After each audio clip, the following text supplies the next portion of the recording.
We're going to do a trick using just a regular deck of 52 playing cards. Now, they often say people can be lucky in life, in love, but what about cards? And we're about to find out with your good self. Are you left-handed or right-handed? Take the cards and give them a shuffle. Now the spectator has an absolute regular shuffle.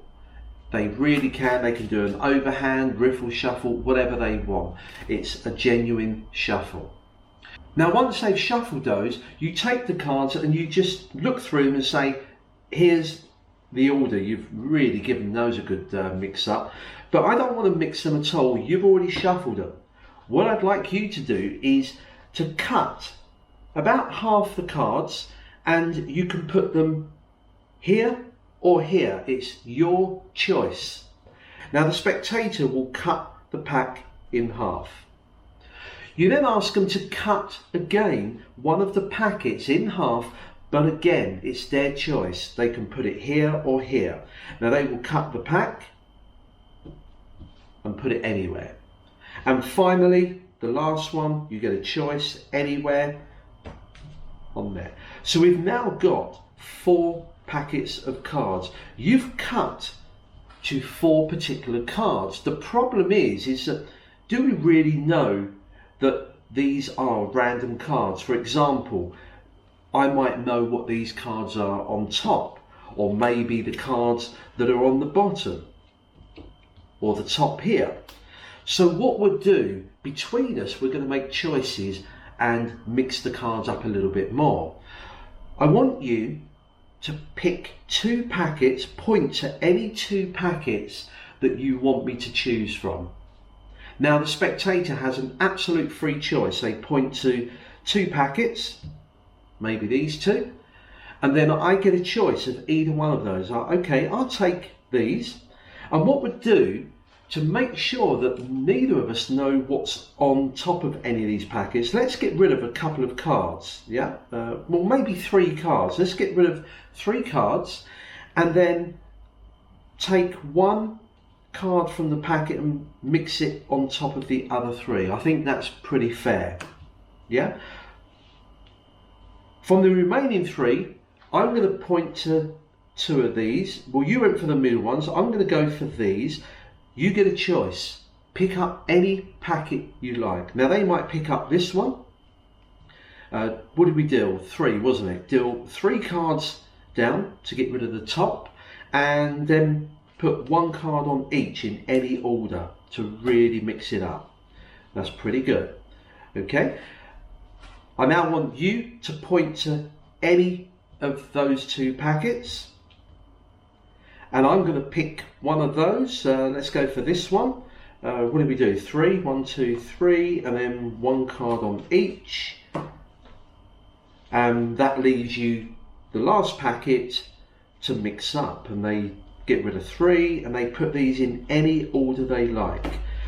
I think you'll agree, if we recap, we couldn't know what cards you arrived at. Yeah. You shuffled the deck, you cut the deck, you decided where to place them. We took it in turns to mix the cards up even more. We have a total disarray of cards. You see, are you lucky?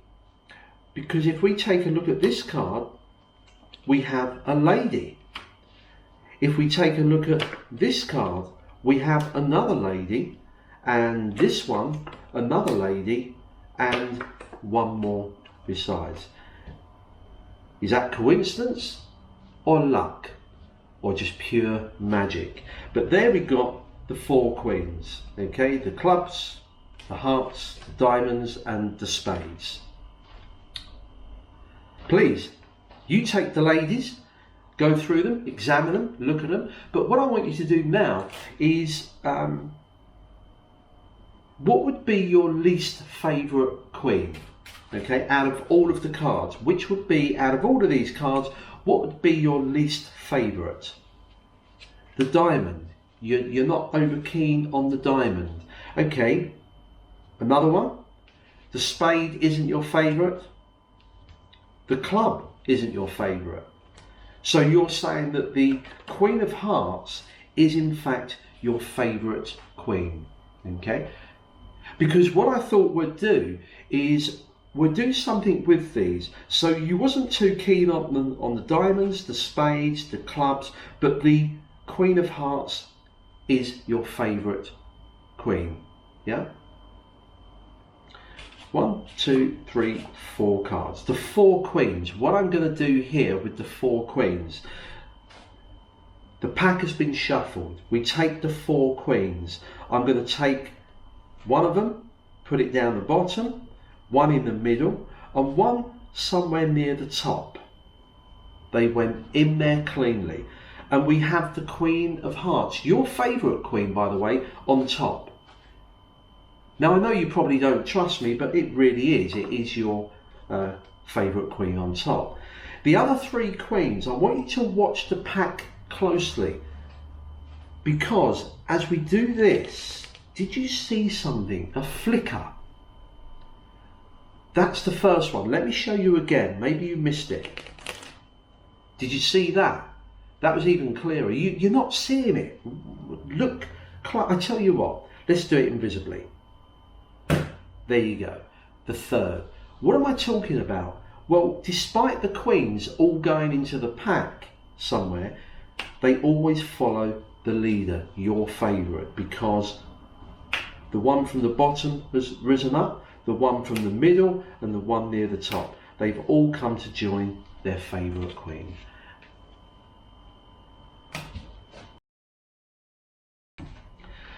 The trick itself used the 4 queens. Now the first trick, don't get me wrong, this is straight out of your first children's magic book, yeah, and I'm sure you all knew that first one. It was one of the first tricks I ever learned. You take the 4 queens. Now you don't have to do this. You can shuffle the cards if you want. Give them a false shuffle like that, as long as you keep the 4 queens on top. By the way, these can be 4 aces, 4 kings, it's up to you. I use the queens, okay? What you can do is when you're talking, and on the video performance, obviously I couldn't do it because I didn't have a spectator with me, but what I normally do is when I get the cards out and I've shown them, and I then talk to them, note that I'm now palming the 4 queens, and I do this. I say, what hand do you normally hold cards with, left or right? Whatever one they do, I then move forward. It's not quite the same on video because you haven't got misdirection and there's not people around. You just hand these to whichever hand they say, left or right. You couldn't care less. Shuffle those cards. Now a spectator is going to be busy shuffling the cards, so nobody's noticing this. So even like me, who is the world's worst card palmer, regular viewers will know that I'm awful at palming cards, but in this situation you can get away with it because they're busy shuffling the cards. All focus is on the cards. They examine them, they shuffle them. That's a strong point. As you take them back, I just add them and turn the pack over and say, let's see how well you shuffle them. The 4 queens are still on the top. The rest of it is all performance because the trick really works itself. Put the cards down and say to them, you've shuffled them, now I want you to cut them in half, but you have a choice. Do you want to put them here or here? Now this rubbish that I'm doing here, put them here or here, is absolutely nothing to do with the trick of how it works. It just gives the spectator the illusion that they're having all these choices of shuffling, cutting anywhere, placing anywhere. That's what you're trying to ingrain in their brain. Cut the pack, they put it there. All I'm doing is keeping an eye of where my 4 queens are on the top of the pack. Then ask them to cut this one. Do you want to put it here or here? It makes no difference. But I just think it takes it up a notch from the standard cut these cards here, okay? Because as soon as you say cut the cards and put them here, it's almost like you're dictating a particular order. So we've arrived at that. There are my 4 queens here. Then what I like to do is to grab one of the packets and say to them, now of course we don't know whether or not I've seen the cards on top, or maybe you know the cards on the bottom. Now this one I turn over because again I'm trying to convince them that we're looking at all these cards freely. The queens are on the top. Then I grab another one and just show a card, or even just pick it up like that. All looks free. So I say we're going to mix it up again.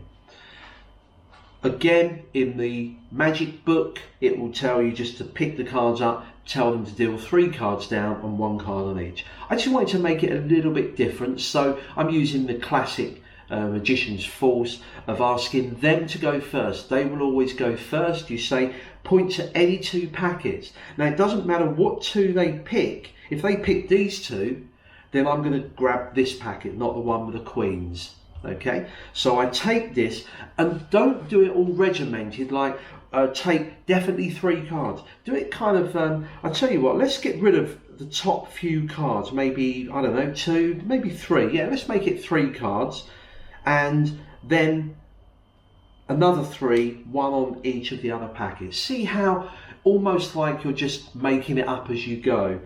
Drop the remaining cards on and just move that a little bit so you can distinguish which one's already been done.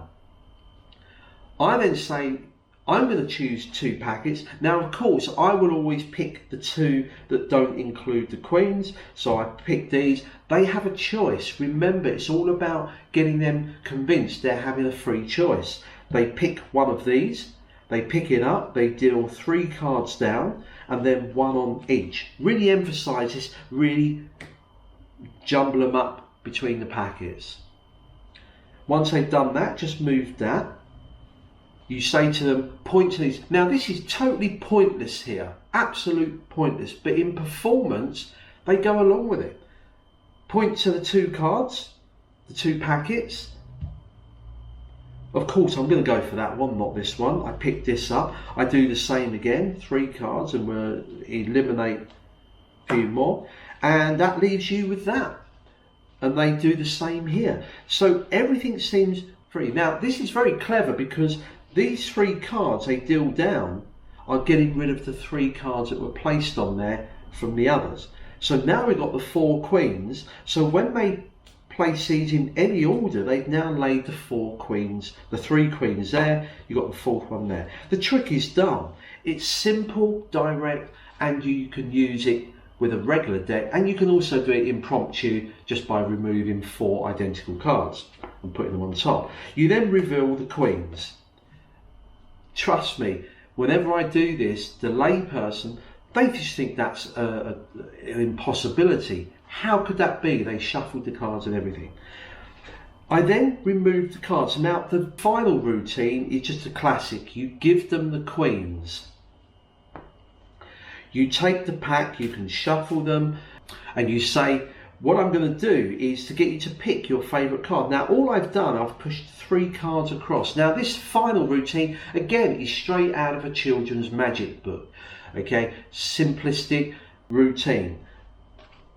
You take 3 cards and put a break under them.